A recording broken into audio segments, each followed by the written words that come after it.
But I don't bring it with me, so. This is what you said, right? Rabbi.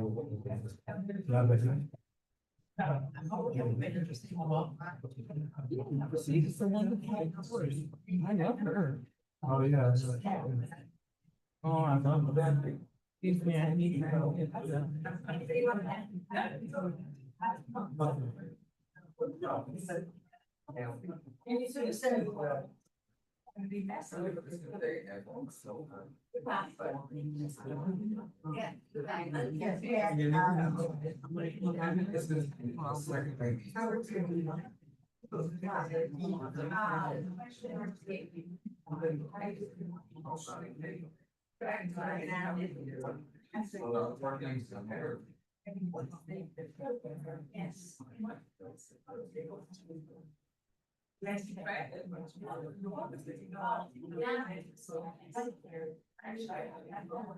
I don't know. I'm taking means something. Realize that. How are you? Invite everybody to March. No, you know. And as we began last week, we'll begin this week with a Shalti.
our Beit Midrash sanctuary.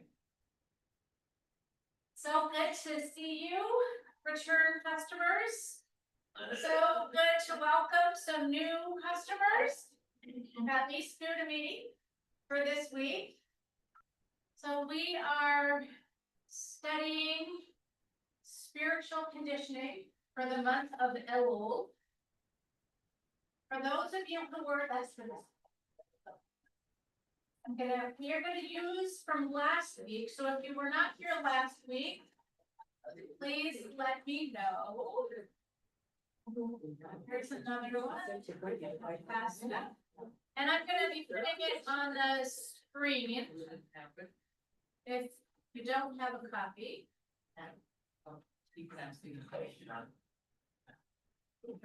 So just before we get started, we're using from last week. And the word there, I'm gonna put them up on the screen.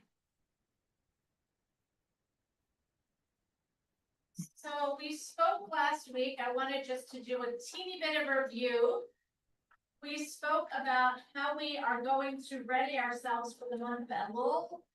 We looked at the verse Ani Lidodi, Bedodi Li, I am my beloved, and my beloved is mine. We spoke about God coming out into the field. So on Rosh Hashanah, God as the king is sitting up on God's throne. And the month before, God comes out into the field to greet us. And so we have the ability and we have access to God in a different way than we do when the high holidays arrive. We also spoke about this idea from the Parsha Shotim about setting up judges and gates, and we likened that to the 7 gates on our face. Does anybody want to share what they were, if you remember? What are the 7 gates? The nose, eyes, Mouth, ears, mouth. Ozen, yes. So 2 eyes, 2 ears, 2 nostrils, and 1 mouth. So what we are taking in during this month to pay close attention to. And then as somebody pointed out, what comes out of those orifices is also important to pay attention to. We concluded the class by focusing on the word tamim, meaning innocent or pure. And I wanted to begin on page 3, which I'm gonna share up on the screen for our Zoom friends. And going back to this idea of what it means to be tamim. We spoke about being wholehearted. What does it mean to condition our hearts for the month of Elul? And Rabbi Harold Kushner offers a really beautiful teaching. Because God tells Abraham also to be tamim. That, I believe, was what God asked of Abraham. Not be perfect. Not, don't ever make a mistake, but be whole. To be whole before God means to stand before God with all of our faults, as well as our virtues. And to hear the message of our own acceptability. Know what is good and what is evil, and when you do wrong, realize that was not the essential you. It was because the challenge of being human is so great that no one gets it right every time. God asks no more of us. We show up wholeheartedly. When we show up wholeheartedly, it means we are able to truly appear as we truly are. Not attempting to hide ourselves, but accepting ourselves. These verses and commentaries speak of showing up wholehearted before God. Even when our own theology does not bear that idea out, we can consider showing up wholeheartedly in our actions with others as well as with ourselves. That then is the task of the month of Elul. Preparing ourselves to appear before God to meet wholehearted when we arrive at the high holidays. How fitting that we receive that reminder in the month of Elul through our Torah readings as a reminder to continue to work on making ourselves whole, becoming more intact. Thoughts, reflections, comments? Janet? I just wanted to say, I was thinking when you were first talking that my father used to say, there's a reason you only have one down. You have 2 ears, 2 eyes, because you should be using them twice as much as you think before you say something. Beautiful. Oh, yeah. I'm into that. Outside all the time. Great, thank you. Yeah, Sherry. Like getting rid of all the veils that cover our eyes and close up our ears and all these unnecessary things, and getting ourselves rid of all that so that we get to the essence of who we really are. And it's not, what's on the outside, it's like we get fogged up. We get fogged up. Yes, I like to say we get schmutzed up. Lily on the whole heart. Whole heart. Yes, I like the idea that you show up with all people. If you don't come covered or perfect, I'm the best, but whatever you are, you are. What you see is what you get. Yeah, exactly, right? So it's almost like it's a challenge because we are in this time of introspection and we want to improve and we want to do better. So how do we hold that duality? Right? How do we hold the duality of wanting to do better and wanting to improve ourselves and accepting all of who we are? Right? So one of my favorite quotes, some of you might have heard me share this, it's a little placard that's on my dresser as a reminder, note to self.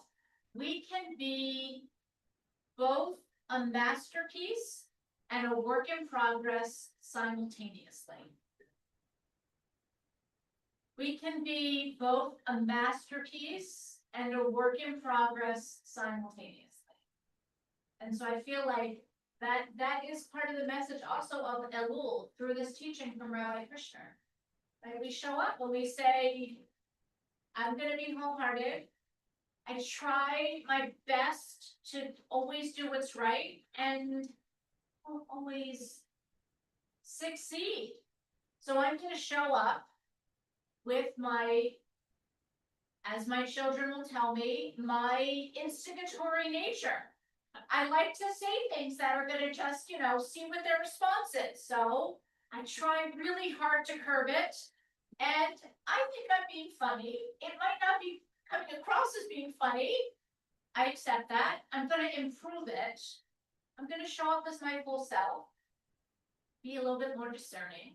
So I'm gonna give you each about 30 seconds to think about what is it in your life that you notice it's like a both end. You try really hard to do something or behave in a certain way, but yet sometimes you don't always hit the mark. So this is not a sharing. This is only for your own individual reflection. Take about 30 seconds. Think about how you can show up to me wholeheartedly with 1 or 2 of these foibles that you might possess. Need we sign it again? To think about showing up wholeheartedly with a foible that you own, possess, and sometimes display. And how do we hold both of them?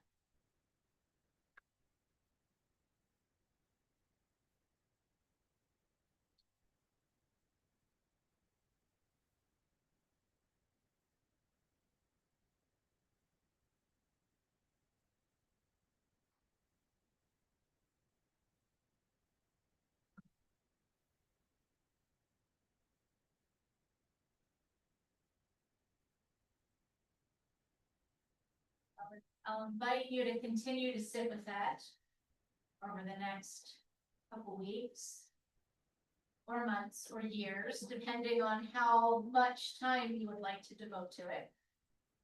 And so now I want to shift gears and get into what I like to call taskless. some real practical ways of how we can work towards spiritual conditioning.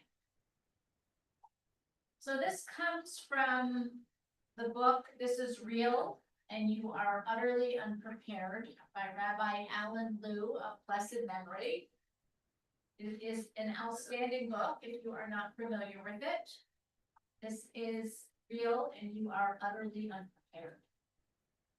And so he suggests a couple avenues for Elul preparation. The first one, to practice stillness or meditate. The second is prayer. The third, to examine one area of life and of desire. So we're going to start with prayer as number one. Any takers to read prayer? Hebrew word for prayer is tefillah. Thank you. The Hebrew word for prayer is tefillah. The infinitive form of the verb is lahit palel, lahit palel, to pray. Reflexive form denoting action that one performs on oneself. Many scholars believe that the root of this word comes from an ugaritic verb for judgment, and that the reflexive verb lahit palel originally must have meant to judge oneself. This is not the usual way we think of prayer.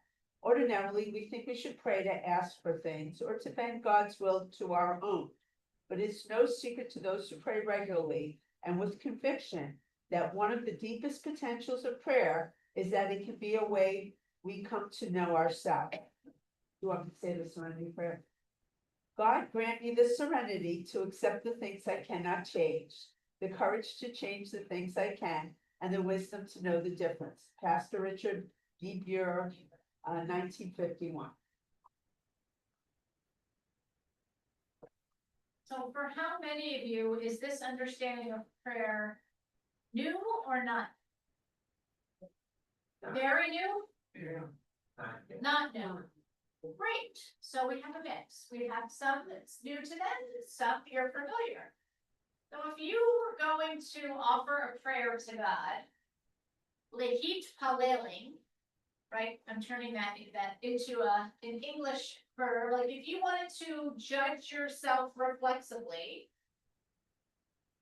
is there a time in your life, a place during your day, where you might set aside 5 minutes lahit palel to judge yourself? And I'm going to offer to judge ourselves in a loving, kind way.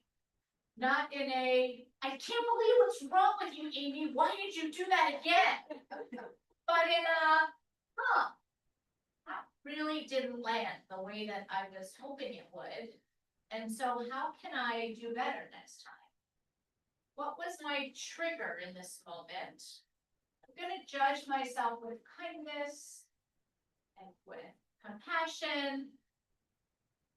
Is there a time I'm going to ask each of you, maybe to turn to your neighbor and share with your neighbor where during your day you're going to take 2 to 5 minutes.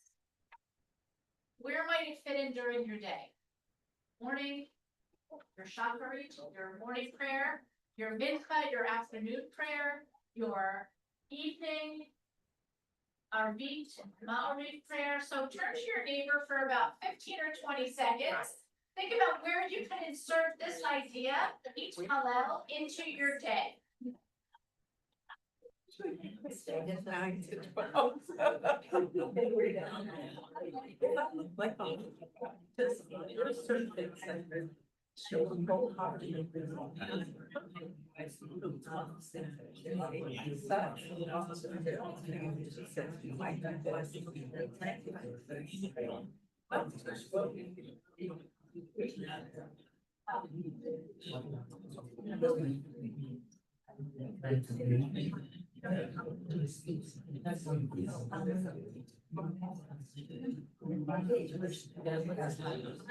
to ask you, when you are with us, or you're all by yourself, I guess. All right, let's do that. Happening work here. So you just work here, so when everybody has a day, we'll check in with you next week. To see how much you did it. You have a foolish. You're not gonna be in trouble, and I'm not gonna judge you in any way, it's just like an accountability, like a check-in. So out of curiosity, how many of you are going to try this practice in the morning, just by show of hands? Okay, how many decided the afternoon? Interesting. And how many in the evening? And how many more than one time a day? Okay. All right, so again, this is heavy duty Elul work. I wanted to also share something, if I may, what Liliana had shared with me, and that was, you know, sometimes when you start doing this work, there's so many things that come up, and you feel very overwhelmed.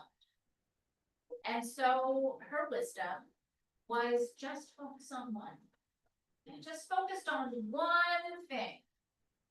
If you sense that you're acting impatient, and then you think, well, I didn't speak kindly, and I didn't follow through on my word, and I didn't keep my trauma, right? And then you're like, I don't even know where to start. Push stop on your tape recorder, for those of you who know what I'm talking about. Push stop on your tape recorder and go, okay, I'm gonna rewind. I'm gonna pick the one thing I really want to focus on. I'm gonna focus on my impatience. That's going to be my work for the next 2 weeks.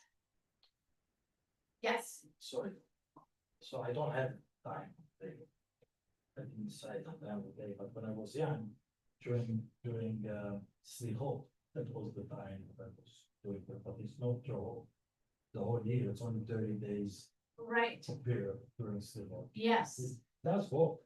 Yeah, great. Well, thank you for that testimonial. I don't have it every day.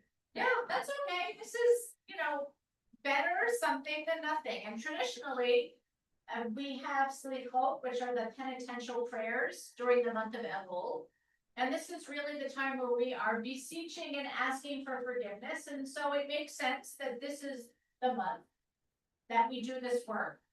So we'll try to do it just for the remaining 2 weeks of Elul, if you're able to, and if not, that's okay too. You'll have Slichot next Elul. So I want to now move to ground and practice stillness, meditation. Is there anybody who would like to read number 2? Anybody with a loud voice? Yes, Jana. Okay. Ground and practice stillness meditation. Sitting each day at a specified time during the month of Elul, we may focus on our breath and our body, holding our body at the tension point between balance and relaxation, watching the breath as it enters and leaves the body just below the navel. As we saturate these most fundamental aspects of our reality with our awareness, we find that we are inhabiting ourselves in a deeper way than we usually do. And gradually this sense spreads to our heart and our mind and our soul. And we find that we are also inhabiting our feeling, our thoughts, and our spirits more deeply. That we are filling these things with more consciousness than we usually do. That we are feeling them more immediately, more concretely, more viscerally than we usually do. In short, that we are coming to inhabit the present tense reality of who we are, coming to experience our real moral and spiritual position and what is required of us next. Yeah. You all open for a little bit of practice? Great. So we're going to spend about 5 minutes meditating or grounding ourselves. For those of you who are freaking out right now, please don't. I promise I will guide you through this. For those of you who are welcoming this opportunity spread that welcome to those who might be a little bit less comfortable. One thing I want to say about meditation, people think that meditating is clearing your mind of all thoughts. I would say unless you are maybe Mother Teresa or the Dalai Lama, that is going to be nearly impossible. Meditating is focused thought. So it is focusing your mind on a mantra, a word, a phrase, on your breath, anchoring your mind so that it doesn't become what is known as a monkey mind, right? You're like a monkey's climbing through the branches all over the place. We want to just hone our thoughts and hone our minds to a still point. So I will talk you through this. Please uncross your legs if they are crossed and place both feet firmly on the floor. I'm going to invite you to sit up as straight as possible. Please knowing your own body. Spine straight, and if that is not comfortable, please find a comfortable position for yourself. Shoulders relaxed. Palms facing upward on your lap. If you are feeling in a receiving mode, and if you're feeling a little bit shaky this morning, place your palms facing downward, which will provide you with more grounding. You decide what's best for you in this moment, and it might change throughout our brief meditation. And so I'll invite you now to lower your gaze, which is a squint, and focusing on an object that is not moving, or closing down your eyes completely. We're gonna begin to feel our feet firmly grounded into the floor. Bringing your attention to where the bottom of your shoes or your feet are connected to the carpet. Noticing the sensation there. Are you feeling your feet clenched to the floor, or are they more hovering or floating? Now bringing your attention to the seat of your chair, feeling the contact between your body and the cushion. Now moving upward to your belly. And we're going to inhale through your nose. And exhale also through your nose if that is available. And with each breath cycle, we're going to try to keep the inhale and the exhale the same amount of time. So if you're going to inhale for 2, you'll exhale for 2. And if you'd like to extend your breath cycle, inhale for 4, exhale for 4, or inhale for 6, exhale for 6. We'll spend a couple minutes here focusing on your inhalation and your exhalation. If you're familiar with diaphragmatic breathing, each time you inhale, your belly expands. When you exhale, your belly contracts. Deciding for yourself whether you want to focus on your diaphragm while you're breathing, or whether just focusing on the breath cycle is enough for you. There is no right, no wrong. Simply an invitation to quiet your mind and focus on your breath right here in this moment. And if your mind starts to wander, because that's what minds do, simply say to yourself, thinking, I'm noticing I'm thinking, I'm gonna go back to my breath.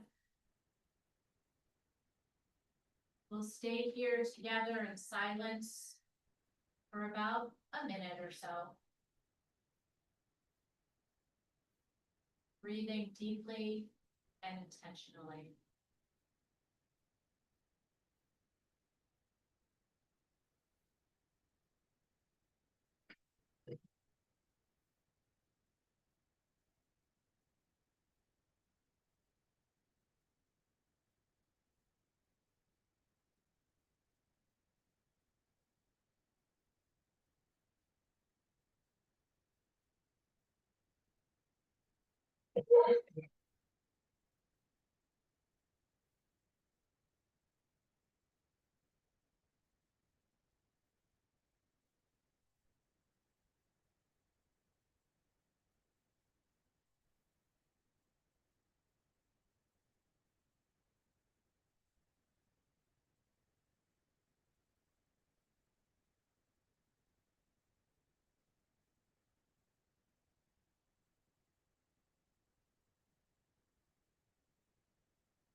Take 5 more intentional breath cycles.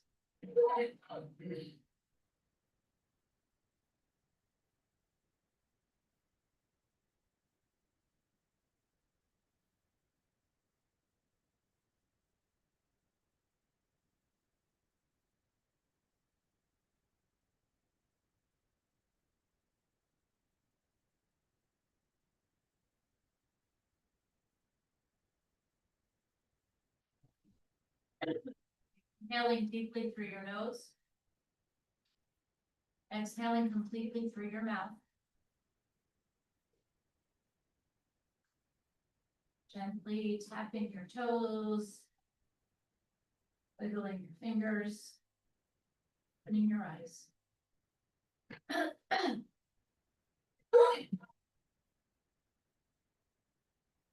Like you each to think of one word. How you're feeling right now in this moment. One word. Relax. Okay, good. Calm, peaceful, comfortable. Excellent. Honor. She said, Satnam, it's from yoga. I am honor, I am truth.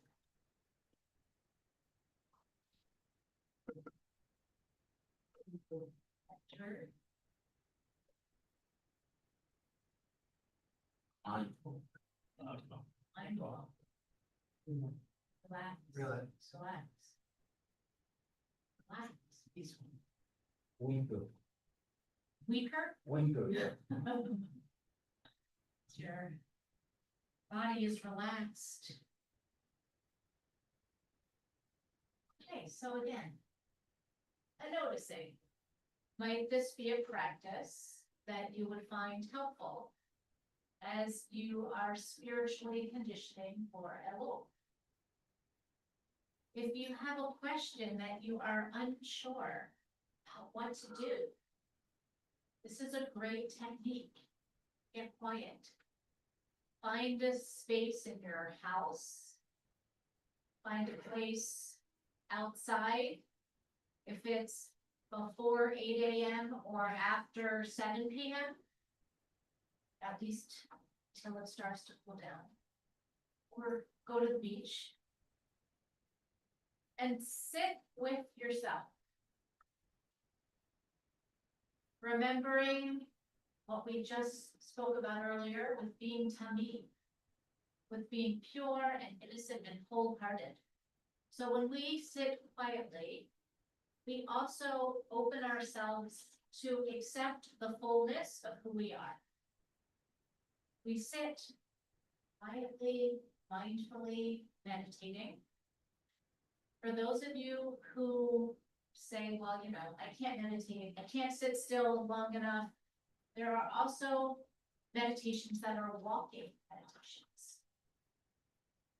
My husband likes to say he meditates when he swims. Right? It's just that getting in the zone where our minds are so focused. Maybe, I don't know, for some people it might be in the shower, right? For other people, they can't do walking meditations because it's too distracting. They need to sit. And then there's some people who love guided meditations. They like to listen to somebody's voice. And then there are other people who can't stand guided meditations. It's distracting and annoying. So I want to share all these different modalities for you to find what works for yourself. There's a wonderful app called Insight Timer that is free. It's fantastic. They have guided meditations, they have a timer, they have ambient sounds, they have no sound, they have Jewish meditations, they have lots of other non-Jewish meditations. Insight Timer. It's a great app. Maybe that's something you want to download and try for the next couple of weeks as a way to spiritually condition yourself. Yeah.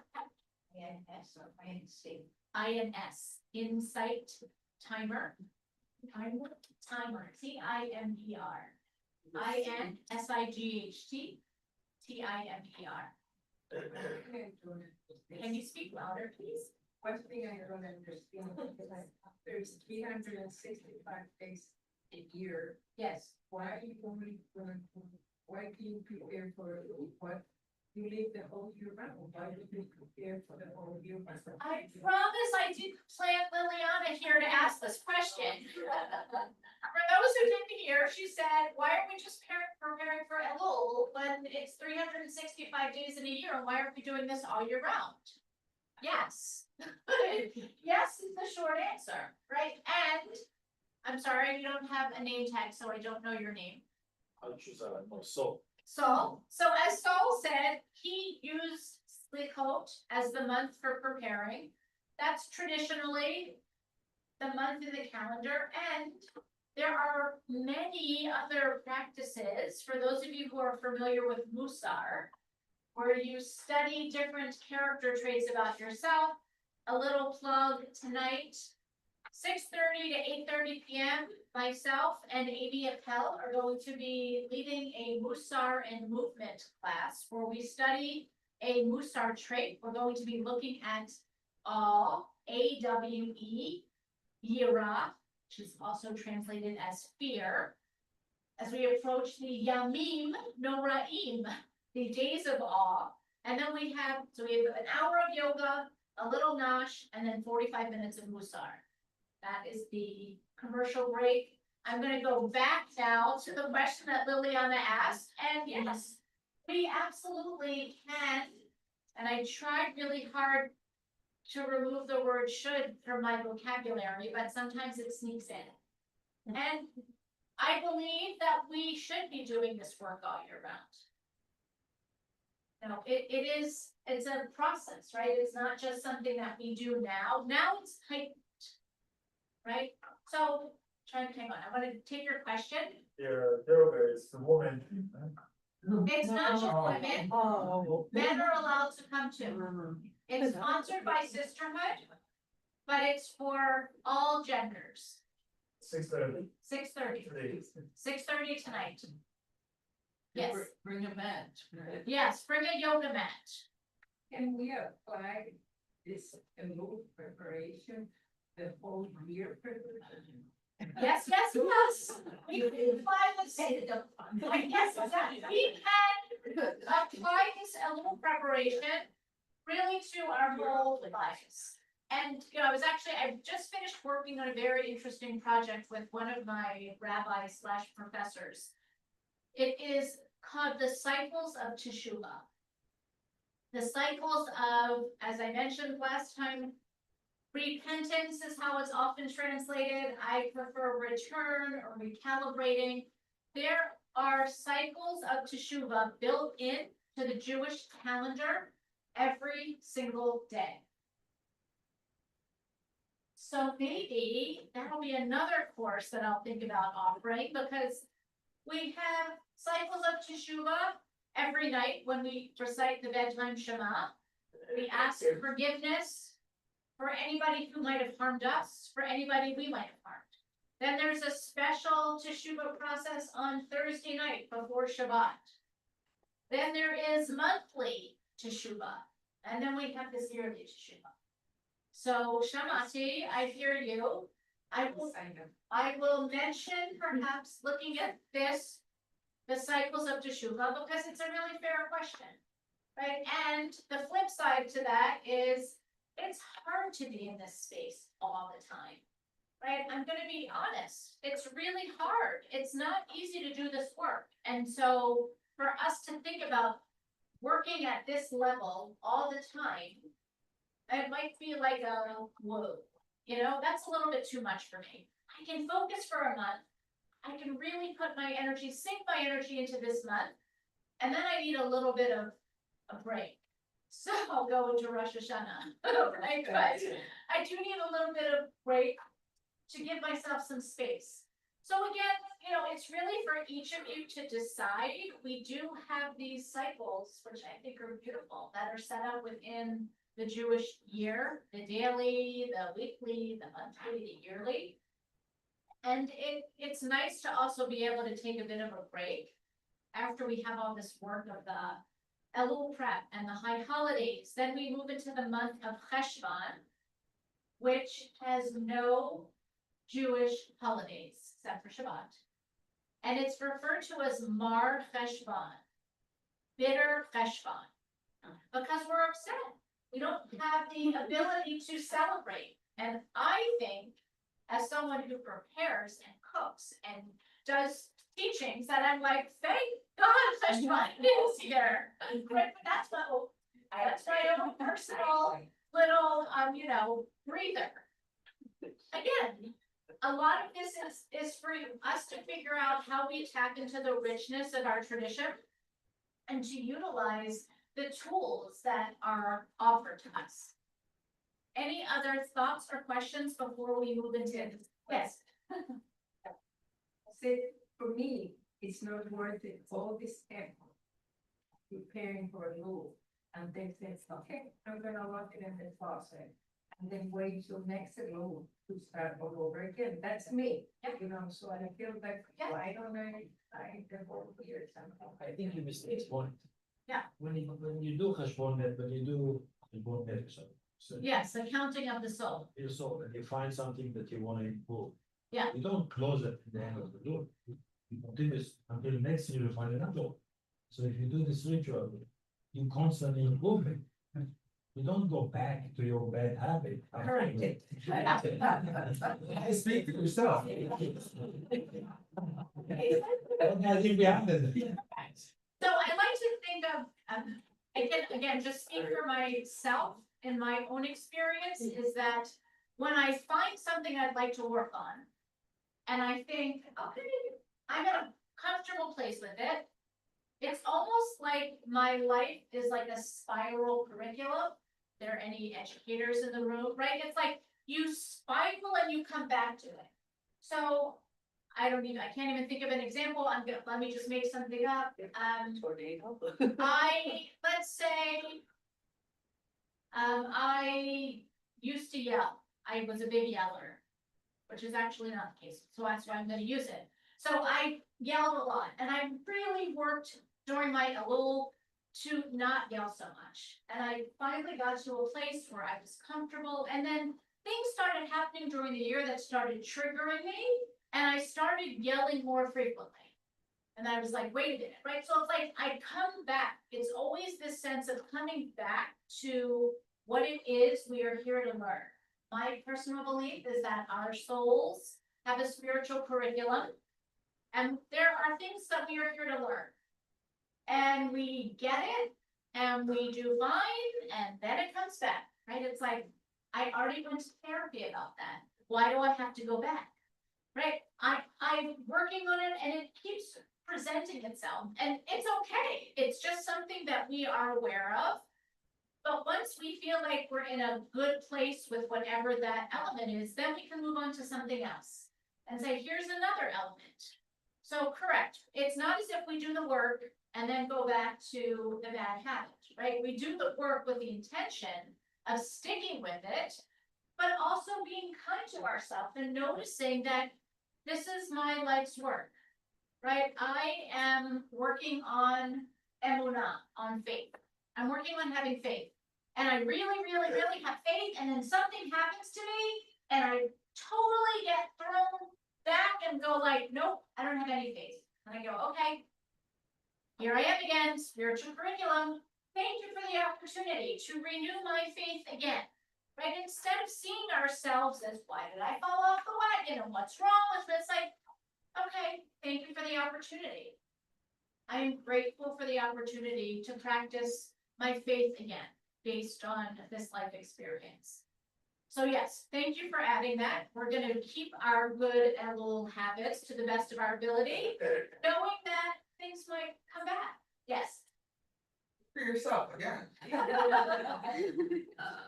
I've been into. Last week you tricked me. The first time I met you, you were level exercise teacher, you did same mud.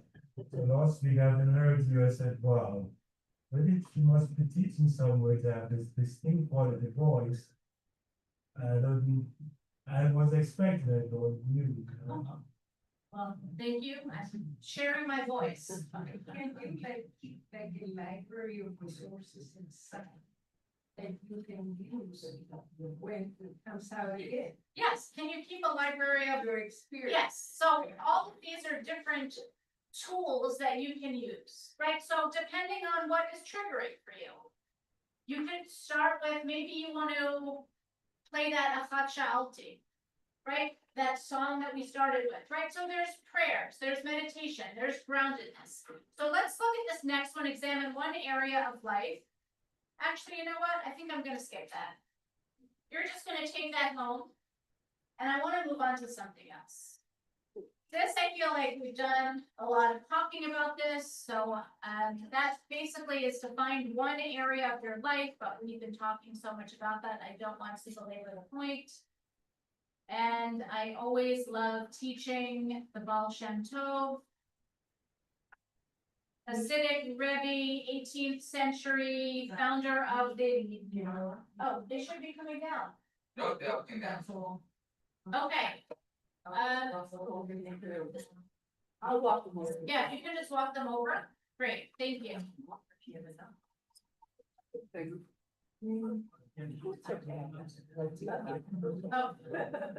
Yeah, that's true. bringing them around. Okay, thank you. So I want to look at this first teaching by the Baal Shem Tov. The Baal Shem Tov, the founder of the Hasidic movement, 18th century Ukraine. He was a mystic, Kabbalist, healer, an incredibly wise man, teacher, Rabbi. And I love this teaching, referred to as the ledger. The Baal Shem Tov students once asked how to prepare for the high holidays. He sent them to observe the simple innkeeper Moshe. The students took a room at his inn and waited to discover the answer to their question. At midnight, before Rosh Hashanah, they heard Moshe rustling about in the front room. They peeked out and saw Moshe taking down 2 large notebooks from the shelf. He sat down on a small stool, lit a candle, and began reading from one notebook. The notebook was a diary of all the misdeeds and transgressions the innkeeper had committed. In the course of the year, the date, time, and circumstance of each scrupulously noted. His sins were quite benign. A word of gossip one day, oversleeping the time for prayer on another, neglecting to give his daily coin to charity on a third. But by the time Moshe had read through the first few pages, his face was bathed in tears. For more than an hour, Moshe read and wept until the last page had been turned. He then opened up the second notebook.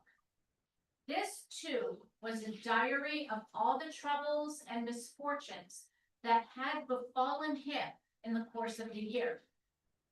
On this day, Moshe was beaten by a gang of peasants. On that day, his child fell ill once in the dead of winter. The family had frozen for several nights for lack of firewood. Another time their cow had died and there was no milk until enough pennies had been saved to buy another. When he had finished reading the second notebook, the tavern keeper lifted his eyes heavenward and he said, "So you see, dear Father in heaven, I've sinned against you. Last year I repented and promised to fulfill your commandments, but I repeatedly succumbed to my evil inclination. But last year I also prayed and begged you for a year of health and prosperity, and I trusted in you that it would be indeed this way. Dear Father, today is the eve of Rosh Hashanah, when everyone forgives and is forgiven. Let us put the past behind us. I didn't always do what was asked of me, and you didn't always do what was asked of you. I forgive you, and you forgive me, and we'll call it even." Oh,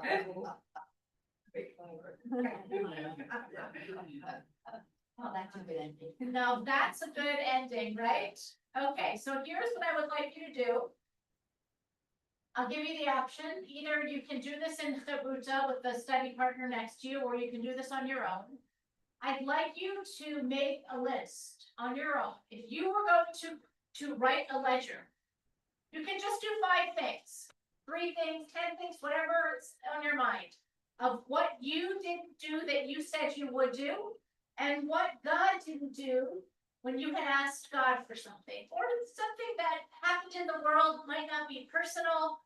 So I'm going to ask you to take a few minutes and either create a verbal ledger with somebody next to you, or a written ledger of 5 things for yourself that you didn't fulfill completely in the way that you had wanted to, and 5 things that God did not fulfill God's self.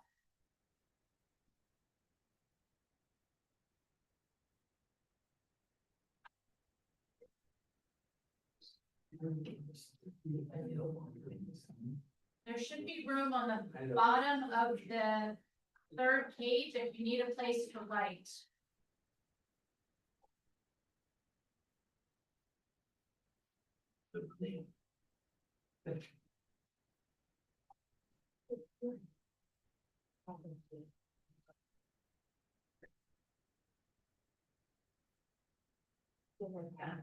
And if you know me first.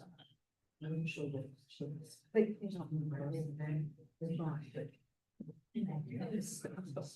Mine will just.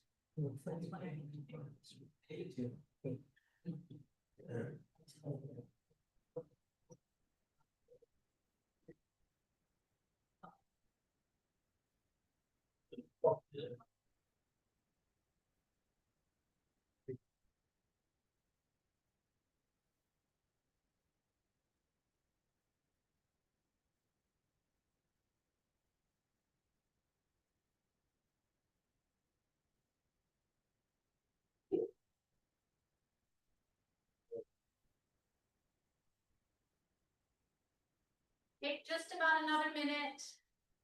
We're not gonna be able to write our full ledgers, just to get you started.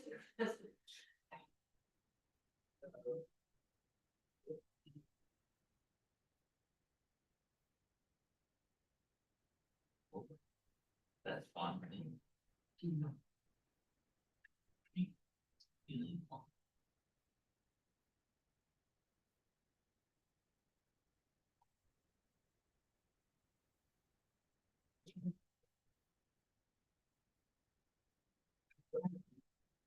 All right, so let's regroup, we're gonna gather back. Gather back together. And so here's my wondering. My wondering for each of you is when you hear this kind of equivocation, right? Like almost a tit for tat between the innkeeper and God. How do you feel about that? Are you like, yeah, that's the way it should be? Or do you feel like, whoa, like that just feels really uncomfortable, maybe a little blasphemous to me? I'm very curious. I think what it shows us, not so much is that he's saying, well, then my child was sick, but I think it shows us that there are times when our ability to be our best selves are very low. And to be kind to that person when they're having, their kid is sick and they're running to the hospital and someone has to walk the dog and they don't know whether they're coming and going. And I think it lightens us up to, there are times when someone is not their best self, and sometimes you know that person very well, you're like, what's up with that? But usually that person, if you know their true essence, because you've known them for 100 years, you can say to them, what's going on? Can I help you? You know, and I think it's not so much tit for tat that we're even, but I think like when you talk about true essence, like I was laughing because you mentioned your children, and I'm gonna say to my kid one day when he says to me, you know, bah, bah, bah, bah, bah. And I said, you know, I show up wholeheartedly every single day, but sometimes I hit the mark, and he's gonna look at me like not be able to say something. It's like it's like almost saying to him, I'm doing the best I can, but you're right. But this is the best I can. Right. But I think that, you know, I love when they say the simple so and so. It's never simple. It's never simple. It's always, you know, there's something beyond the little story. So Yeah, great.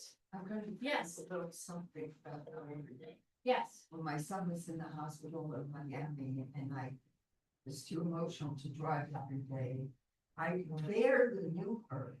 And she drove me down to Miami and she stayed with me the whole day and drove her home. And I barely knew her at the time. that's not really true. We knew each other through a Well, course. we- Favored our goal. We were close, we knew each other.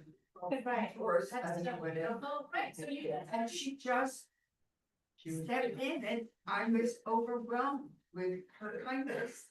That's very, I have very. to say this though, when someone asks you, accept it the first time, don't wait till you get into a car accident, your car doesn't work.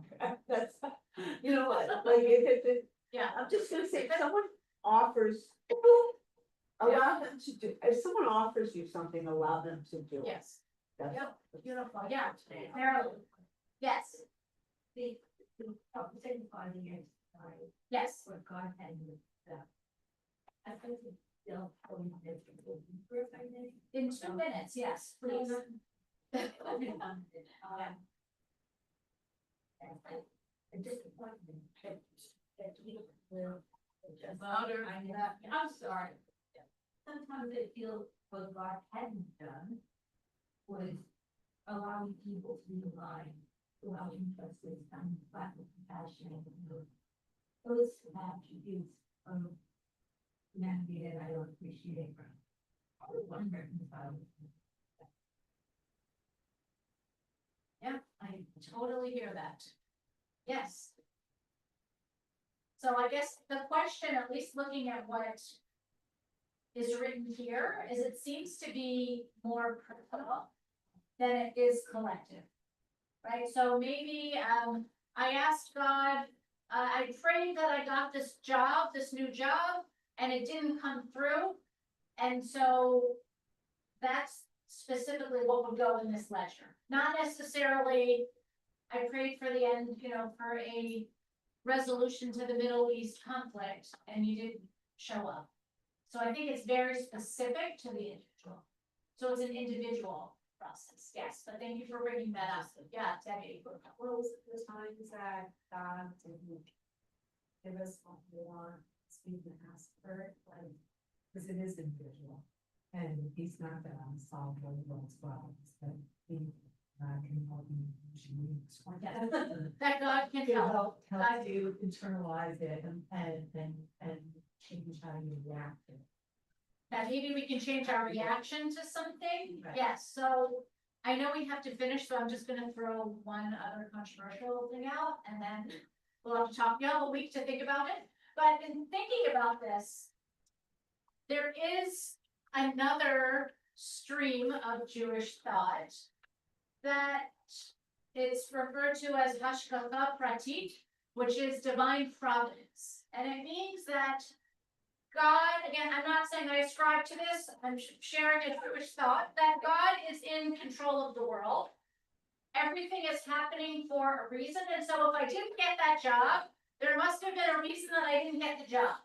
Not that I want to hold God accountable in this ledger.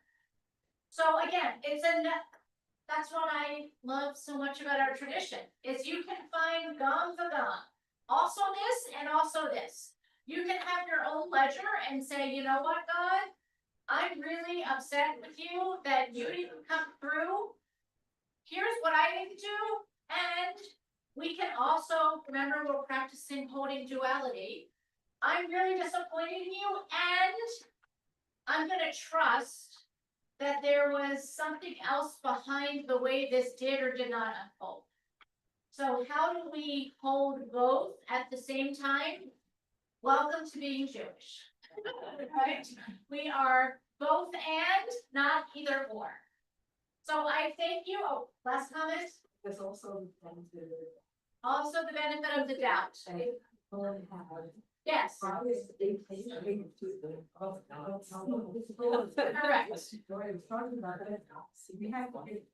Absolutely. Not the cops of hope, right? Give people the benefit of the doubt. So I thank you so much. We'll meet up for our last session